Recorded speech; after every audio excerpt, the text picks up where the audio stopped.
बच्चों, महाभारत कथा से तो हम सभी परिचित हैं। अभी हाल में ही हम दूरदर्शन पर प्रसारित महाभारत कथा को भी हमने देखा है। आपको उनमें से कुछ पात्रों के नाम याद हैं? सही सोचा। धृतराष्ट्र, दुर्योधन, भीम, युधिष्ठिर, दुशासन, नकुल, सहदेव और पितामह भीष्म। इनमें से भीष्म कौन था? उनका जन्म कहाँ हुआ था? उनका पालन पोषण किसने किया? उन्होंने शास्त्र ज्ञान, रण कौशल किनसे सीखा? इसके बारे में आज हम महाभारत की दूसरी कथा देवव्रत में पढ़ेंगे। तो आइए हम पढ़ना शुरू करते हैं। देवव्रत यह कथा। गंगा एक सुंदर युवती का रूप धारण किए नदी के तट पर खड़ी थी। उनके सौंदर्य और नवयौवन ने राजा शांतनु को मोह लिया था। गंगा बोली, राजन, आपकी पत्नी होना मुझे स्वीकार है, पर इससे पहले आपको मेरी शर्तें माननी होंगी। क्या आप मानोगे? राजा ने कहा, अवश्य।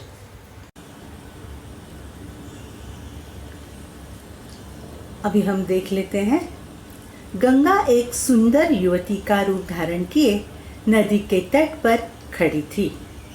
गंगा यह सुंदर युवती का रूप धारण करके नदी के किनारे पर खड़ी थी। उनके सौंदर्य और नवयौवन ने राजा शांतनु को मोह लिया था और उसी वक्त राजा नदी के किनारे टहलने गया था और उस वक्त गंगा को उन्होंने देख लिया। उसका सुंदर रूप देखकर वे क्या हो चुके? आकर्षित हो गए। मोह लिया यानी कि आकर्षित हो गए। गंगा बोली, राजन, आपकी पत्नी होना मुझे स्वीकार है। गंगा ने कहा कि आपकी पत्नी होना मुझे स्वीकार है, मैं आपसे विवाह कर सकती हूँ, पर इससे पहले आपको मेरी शर्तें माननी होगी। लेकिन इसके पहले मेरी जो शर्तें हैं वो आपको माननी पड़ेगी। क्या आप मानेंगे? हाँ, उसने पूछा कि आप मान सकते हो मेरी क्या शर्तें हैं? और राजा को शर्तें उसके सामने रख दी। राजा ने कहा, अवश्य।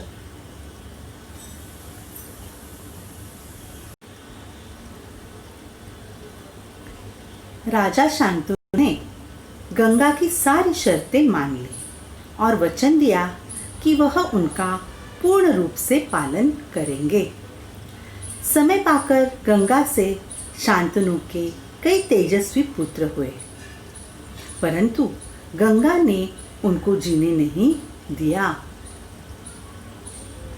बच्चे के पैदा होते ही वह उसे नदी की बहती हुई धारा में फेंक देती थी और फिर हंसती मुस्कुराती राजा शांतनु के महल में आ जाती थी। राजा शांतनु ने गंगा की सारी शर्तें मान ली। अभी गंगा ने जो भी शर्तें राजा के सामने रखी थी वे सारी शर्तें शांतनु ने मान ली और वचन दिया कि वह उनका पूर्ण रूप से पालन करेंगे और वचन भी दिया कि वे जो शर्तें हैं उनका पूर्ण रूप से पालन करेंगे। समय पाकर गंगा से शांतनु के कई तेजस्वी पुत्र हो गए। अभी कुछ समय बाद गंगा से शांतनु के कई तेजस्वी रूप पुत्र हुए, परंतु गंगा ने उनको जीने नहीं दिया। परंतु जैसे ही पुत्र होते वह उन्हें जीने नहीं देती थी। बच्चे के पैदा होते ही वह उसे नदी की बहती हुई धारा में फेंक देती थी। जैसे ही बच्चा पैदा हो नदी के किनारे ले जाती और नदी की बहती हुई धारा में उसे छोड़ देती, उसे फेंक देती और फिर हंसती मुस्कुराती राजा शांतनु के महल में आ जाती थी और फिर वह हंसती हुई राजा शंतनु के महल में वापस लौटकर आ जाती थी। तो इस चित्र में दिखाया गया है कि देखो, ये जो गंगा है वह अपने पुत्र को, अपने बच्चे को इस तरह से नदी में छोड़ रही है। अज्ञात सुंदरी के इस व्यवहार से राजा शांतनु चकित रह जाते। उनके आश्चर्य और क्षोभ का पारावार न रहता। शांतनु वचन थे, इस कारण मन महसूस कर रह जाते थे। अज्ञात सुंदरी के इस व्यवहार के राजा शांतनु चकित हो जाते। अभी ये जो सुंदरी है गंगा, उसका जो व्यवहार था कि अपने बच्चों को ही नदी में छोड़ देना, पानी में बहा देना व्यवहार था, यह व्यवहार देखकर राजा शांतनु चकित हो चुके। उनके आश्चर्य और क्षोभ का पारावार न रहा। आश्चर्य कर बैठे, ये ऐसी कैसी माँ है। न रहा। शांतनु वचन दे चुके थे, इस कारण मन महसूस कर रह जाते। लेकिन शांतनु गंगा को वचन दे चुके थे कि वे क्या करेंगे, उनकी सारी शर्तें मान लेंगे और इसीलिए उन्हें चुप बैठने के सिवा और कोई चारा न था।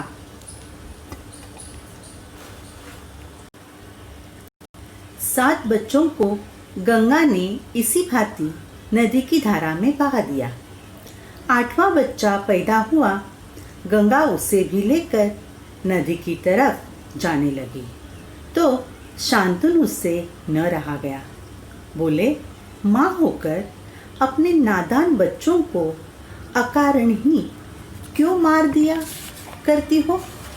यह घृणित व्यवहार तुम्हें शोभा नहीं देता है। राजा की बात सुनकर गंगा मन ही मन मुस्कुराई, परंतु क्रोध का अभिनय करती हुई बोली, राजन, क्या आप अपना वचन भूल गए हैं? मालूम होता है कि आपको पुत्र से ही मतलब है, मुझसे आपको मेरी क्या परवाह है? ठीक है, पर शर्त के अनुसार मैं अब नहीं ठहर सकती। हाँ, आपके इस पुत्र को मैं नदी में नहीं फेंकूंगी। इस अंतिम बालक को मैं कुछ दिन पालूंगी और फिर पुरस्कार के रूप में आपको सौंप दूंगी।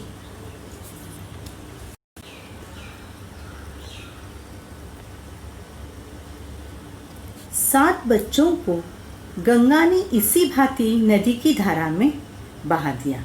मतलब 7 बच्चों को गंगा ने इसी तरह नदी की धारा में छोड़ दिया। 8वां बच्चा पैदा हुआ, गंगा उसे भी लेकर नदी की तरफ जाने लगी। जब 8वां बच्चा पैदा हुआ तब गंगा उसे भी लेकर नदी की तरफ जाने लगी तो शंतनु से न रहा गया।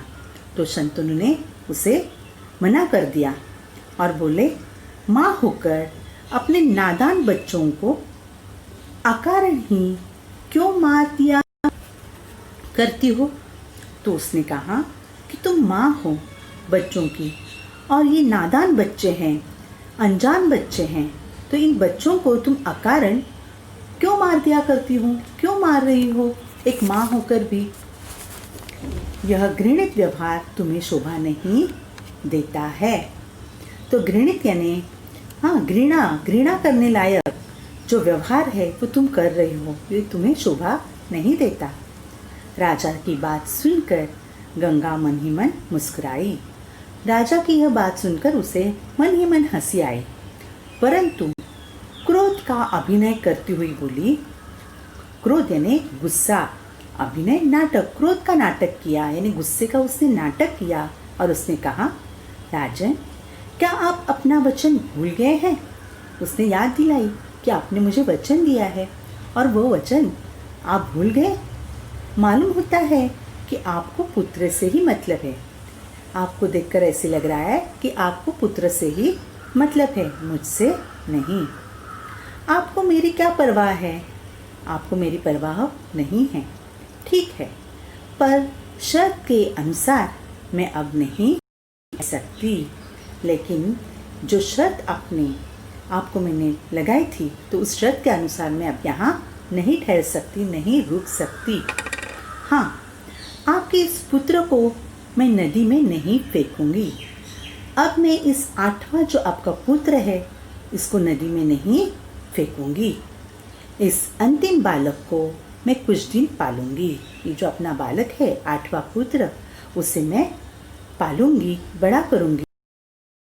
पुरस्कार के रूप में, यानी कि इनाम के रूप में आपको सौंप दूंगी। तो इनाम के रूप में मैं फिर वापस उसे आपके हाथ में सौंप दूंगी।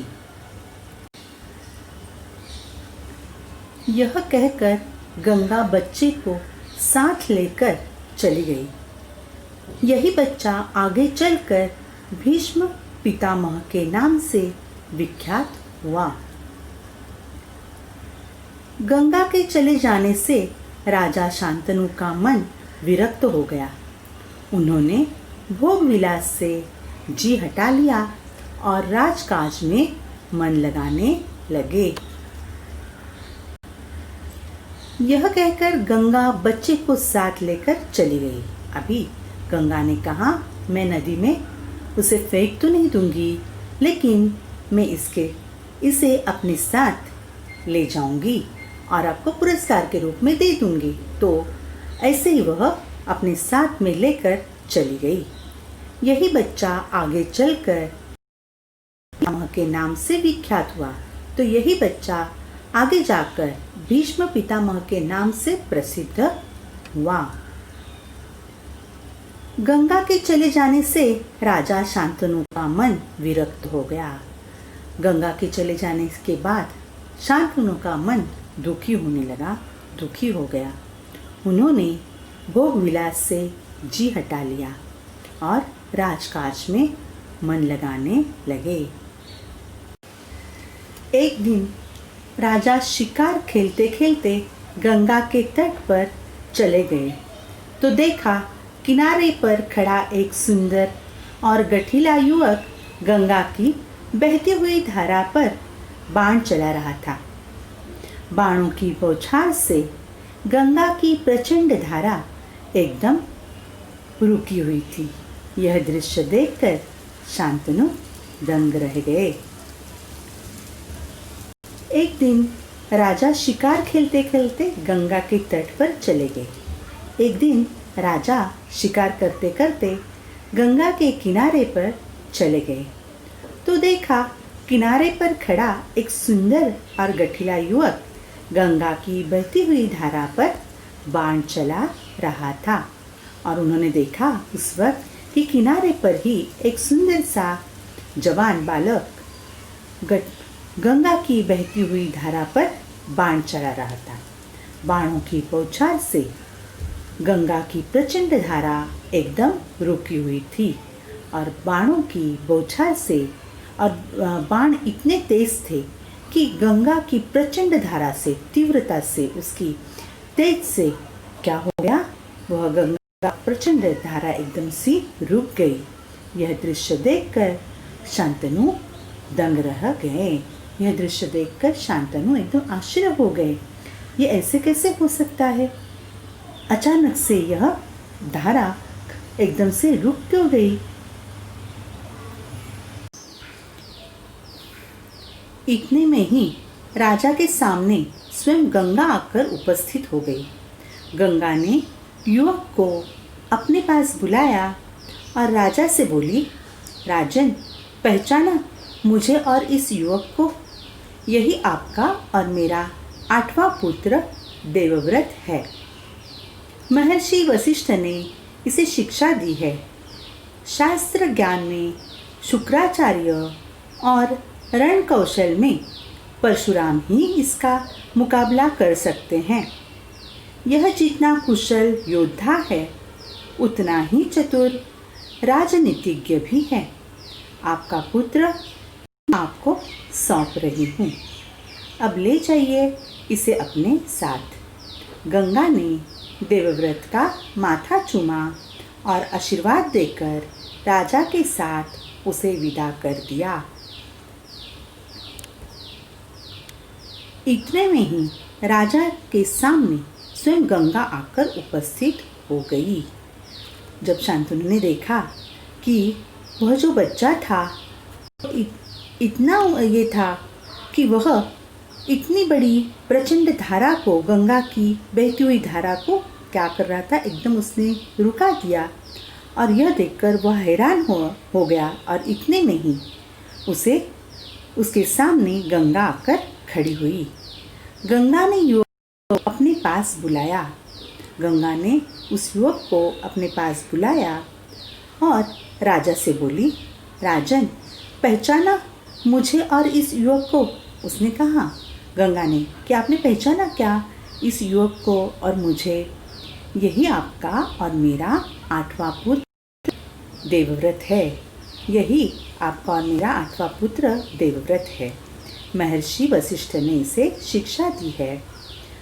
वशिष्ठ ने इन्हें शिक्षा दी है, पढ़ाया है, शास्त्र ज्ञान दिया है और रण कौशल में परशुराम ही इसका मुकाबला कर सकते हैं। रण कौशल में इसका मुकाबला परशुराम ही कर सकते हैं। यह जितना कुशल योद्धा है उतना ही चतुर राजनीतिज्ञ भी है।